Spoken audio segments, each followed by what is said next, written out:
So the question is, who will clean the toilets? Right. And this question has been answered by, I think, so many people out there already. But there's the personal responsibility aspect to it, and so that's where the individuals are intelligent and willing to some degree meet their own needs, and so they would clean their own toilets. You at home, you clean your own toilet. But if you're out, what about the public toilets?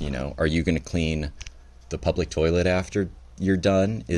So no, in a habitat, like at least in the habitats that we've designed in a community type society, the habitats are operated by habitat service teams.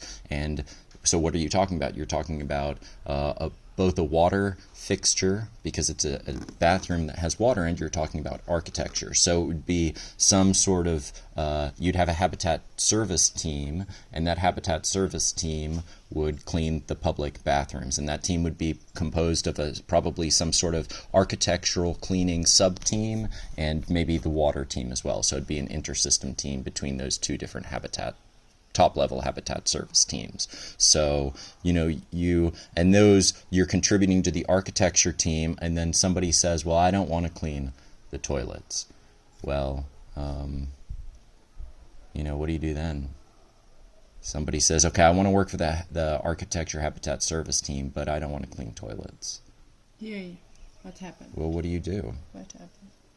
Well, I think that in a society where people contribute and they see the habitat as necessary for their own fulfillment, that they would probably, the type of people in that society would probably, maybe it would be, it's not your job permanent. Maybe you select those tasks. Maybe once a month you have those tasks, or you rotate tasks. I think we talk a little bit about this in some of the specifications anyway.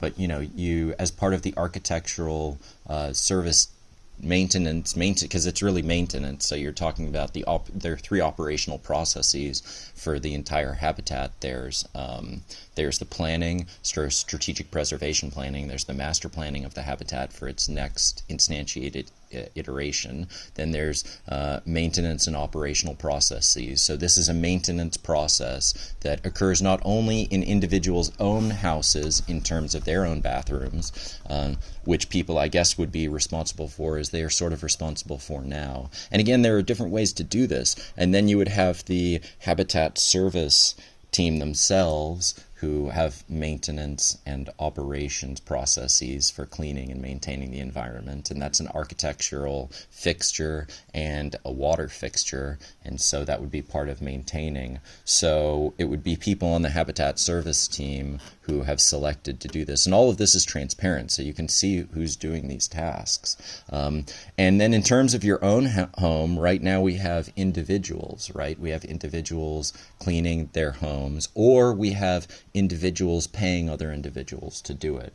So I guess you could imagine that in a habitat there might be a habitat service team that not only is dedicated to maintaining common architecture and water fixtures, of which they wouldn't just be cleaning the bathrooms. That those tasks are much broader. Maintaining the architecture and cleaning the architecture is much broader than just cleaning the toilets. So that team is responsible for a lot of important things in our habitat. And then in terms of, I guess you can imagine a habitat where individuals live in their personal access dwellings, and then at the same time there's a habitat service team, and they could potentially come in and clean your architecture and your fixtures if that was part of the bylaws and the decisioning structure, and then the operations and material habitat team structure of a habitat. I don't know if that's the habitat I would want to live in. I don't know if I would select to live in. Would you? No, the question, I think... It's more... Go ahead. Yeah, for example, the question is, imagine you are living in an amazing habitat, and you don't need, do many things. And in fact you can do many things because you have a lot of options. And to clean the bath, to clean like the bathrooms, yeah. It's not one task. People say, oh, okay, today I'll clean the public bathroom. I don't know, just because I want. The question is that who will want that? Maybe we can. Well, it's a need, right? It's like, yeah, it is a need. It is a need. This is need. like a sanitary need. Right. So it needs to be done. Right. And we all have a desire to have our needs met. I think this is the difference between intrinsic and extrinsic motivation, and why people sometimes get confused in the two.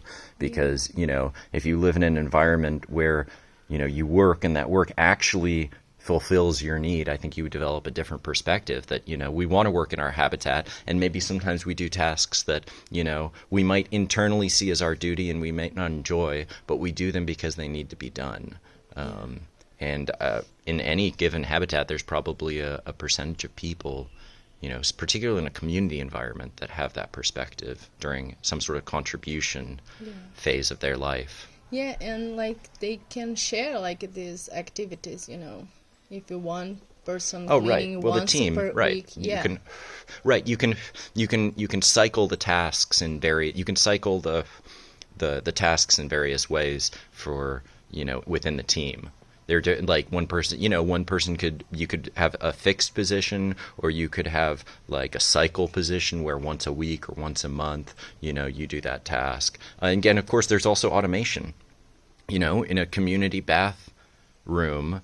I would personally prefer, if we had the money and technology, to make community bathrooms that were highly self-cleaning. The cleaning of them could be automated to a large degree. And then you have a maintenance service team member, as part of the architecture, some sort of intersystem team come by and every so often check. And then you have a little button on there. If something's wrong, the user pushes the button. And so that kind of gets back to the third operational process. I said earlier there were 3 operational processes, and I only mentioned 2, but the third one is incident response, incident operations, which is really a separate emergency operations. You kind of have normal continuous operations, and then you have emergency operations, and then you have the planning of those operations. And so, somebody pushes a button and there's an incident in the habitat. This might be a minor incident compared to other incidents, but something's malfunctioning for somebody in our family, because it's more of the family sort of perspective in community. We're all, we're all living in this house versus people feeling that the different parts of the city or habitat are not theirs. And, if there's a problem, it's not really my concern in community. So as soon as they push the button, it's incident response. And this is all visible and transparent. So the idea is that, people are held accountable. In fact, everybody's held accountable because you can see the issue. Anybody can see the ongoing issue in the habitat. There's a dashboard for this, and you can see the team schedule and the team roster, and you can see who's accountable for these tasks and who's. Go ahead. Can I? See.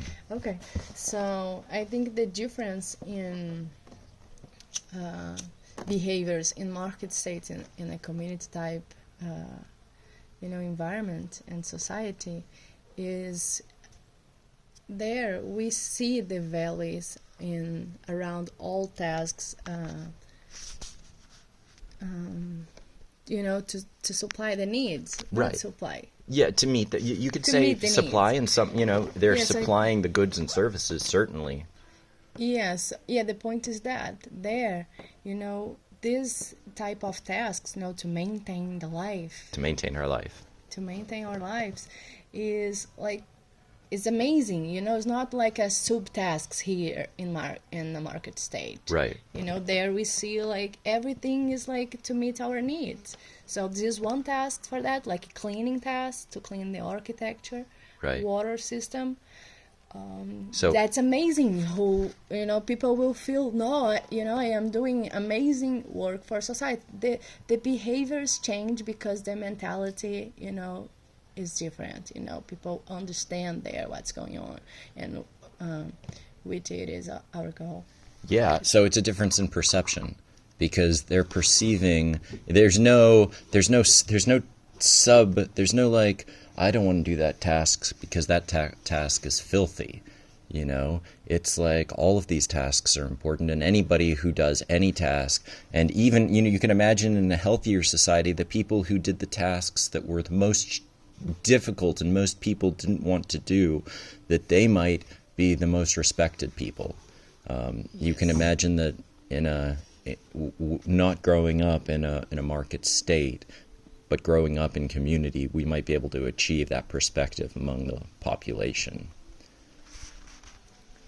Yes, definitely. I can see that in community, you know.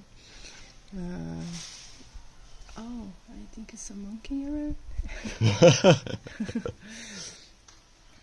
So is that, Adamo? I think Yeah. it's that. Yeah, so there are different ways to what we're saying, I think, is that there's another okay,